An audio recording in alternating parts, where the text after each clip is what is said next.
E hoje, gente, é Dia Nacional do Idoso e, segundo dados do IBGE, mais de 29 milhões de pessoas estão na terceira idade. Aqui no Brasil, em 2003, foi criado o Estatuto do Idoso para garantir os direitos. E eu vou conversar agora com a Daniele. Ela é assistente social e presidente do Conselho Municipal do Idoso aqui da nossa Itajaí. Boa tarde, seja bem-vinda ao nosso Ver Mais, tudo bem? Tudo bem, Flávia. Muito boa tarde a você e todos os telespectadores que nos veem nessa tarde de hoje. Para começar a nossa conversa, né? Qual que é a estimativa de idosos hoje aqui na cidade de Itajaí?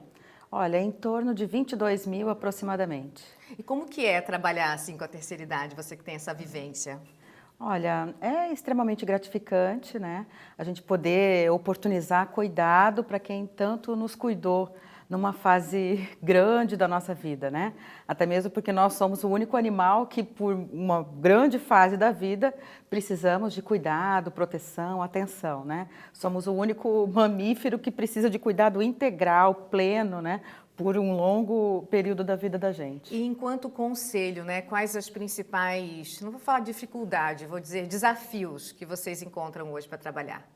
Então, quando a gente pensa em política pública de proteção para uma pessoa que tem pleno poder e consciência, né, da sua vida e que tanto se dedicou ao longo de uma vida, trabalhou, exerceu de maneira plena as suas atividades, enfim, a gente tem uma tarefa árdua, né, que é de maneira efetiva proporcionar proteção, cuidado para alguém que muitas vezes não consegue mais exercer o autocuidado e precisa de proteção de um terceiro, mas que tem o pleno exercício das suas faculdades mentais. Então, é um grande desafio. Enfim, então precisamos articular as políticas públicas de maneira intersetorial para garantir essa proteção. Articular as políticas públicas, saúde, educação, assistência social, de maneira integrada, é um desafio bastante grande. Por isso que a gente precisa contar não só com a responsabilidade de quem faz a gestão dessas políticas públicas, mas principalmente com a população idosa, que é para ela, de maneira efetiva, que as políticas são destinadas.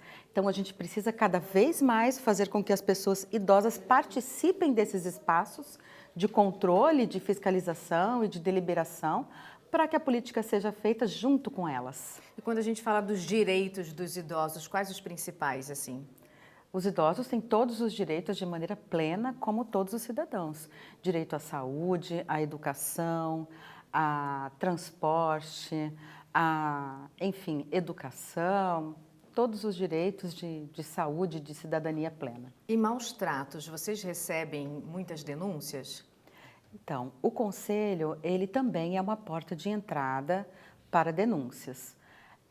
Porém, a gente sempre indica, quando está acontecendo uma situação de violência que requer uma medida de imediato, a gente sempre orienta. Diz que 180, que é a Polícia Militar, para que, se a situação de violência está acontecendo no ato, Polícia Militar, para que haja uma intervenção. Pode ser ligado também para a Guarda Municipal, que é o 153, direcionar a ligação para a DPCAM, que é um setor específico que atende a situações de violência voltada para mulher, crianças e idosos, que daí os agentes vão atender aquela demanda de imediato. Outras demandas também são encaminhadas para o CREAS, que daí vai oferecer um atendimento de médio e longo prazo, estabelecendo intervenções específicas com o grupo familiar, prestando apoio e orientação para que aquela situação de violência possa ser rompida, né? Mas daí é uma orientação pedagógica, que não tem um prazo determinado para que o ciclo de violência possa ser rompido.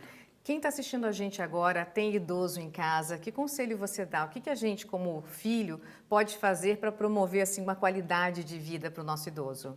Carinho, diálogo, convivência Atenção, familiar e né? comunitária, atenção, estar junto é sempre o melhor remédio.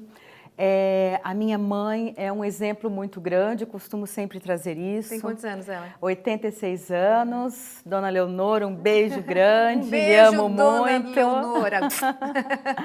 Aproveitar também. Me lembro muito bem que no início da pandemia, não posso deixar de citar, porque o meu exemplo é exemplo de muitas pessoas, né?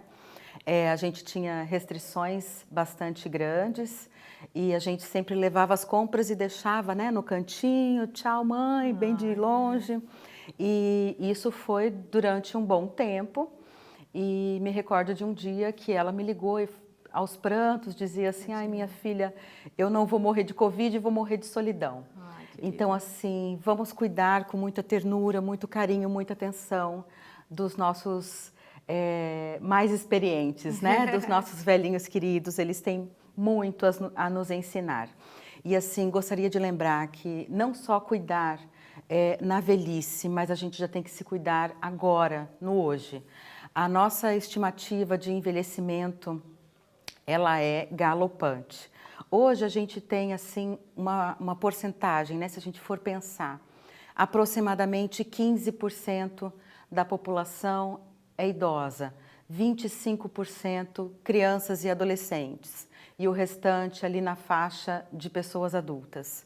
Até 2050, essa proporcionalidade de crianças e idosos, ela se inverte.